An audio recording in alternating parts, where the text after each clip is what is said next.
যে বয়সে এই শিশুদের বাবা মায়ের আদর স্নেহে থাকার কথা, সেই বয়সে এরা রাস্তায়। শহরের অলিগলি, ফ্লাইওভার কিংবা মেট্রো রেলের নিচের সড়ক দ্বীপে তাদের আবাস। এই শহরেই অধিকাংশ বাবা মা যখন তার সন্তানকে নিয়ে স্বপ্ন দেখেন ডাক্তার, ইঞ্জিনিয়ার কিংবা বড় কোনো পেশাদার বানাবেন, তখন এই শিশুগুলো দারিদ্রতার নির্মম বাস্তবতার শিকার হয়ে পড়ে থাকেন রাস্তার পাশে। মা বাবা মারা যাওয়ার পর আমি রাস্তায় থাকি।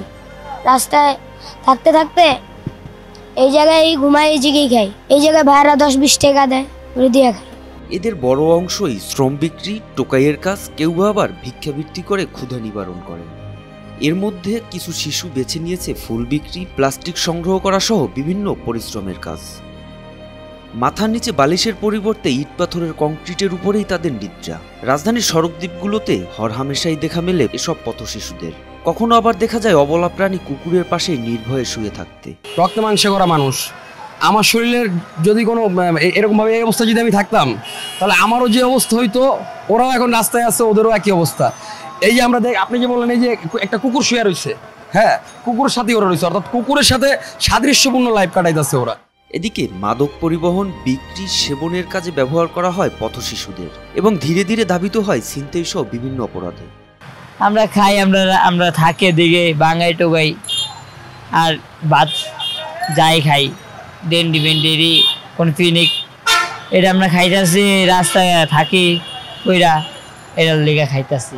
বাংলাদেশ পরিসংখ্যান ব্যুরোর জরিপ মতে ঢাকার পথ শিশুদের মধ্যে প্রায় 30% রাতে ঘুমানোর বিছানা নেই। কর্মক্ষেত্রে 84% শিশু সহিংসতার শিকার, যার মধ্যে 31% শিশু আঘাতের শিকার, 49% টয়লেট সুবিধা বঞ্চিত ও 77% শিশু অসুস্থতায় সরকারি হাসপাতালের সেবা নিতে পারে না।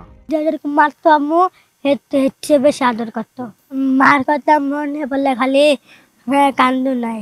ঘুমায় আমার আব্বু, আমার মাথা তেল হাত দেয়, আমি ঘুমাই যাই আরাম পায়।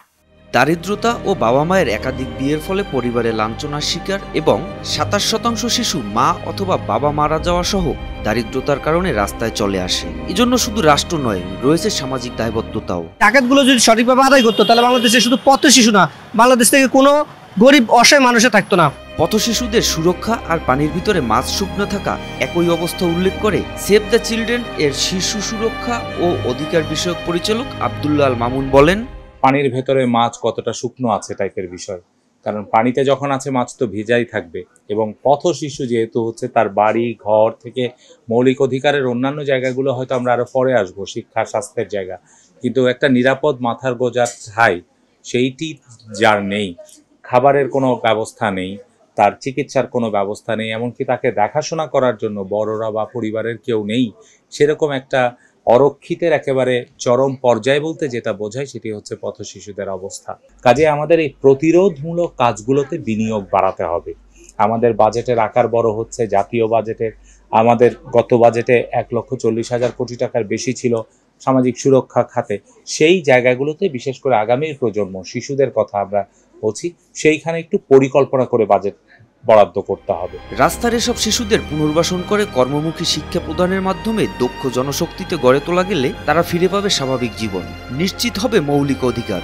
পথ শিশুদের জীবনমান উন্নয়নে সরকার কার্যকরী পদক্ষেপ গ্রহণ করবে, এমনটাই প্রত্যাশা সংশ্লিষ্টদের। মোহাম্মদ সায়েম, RTV।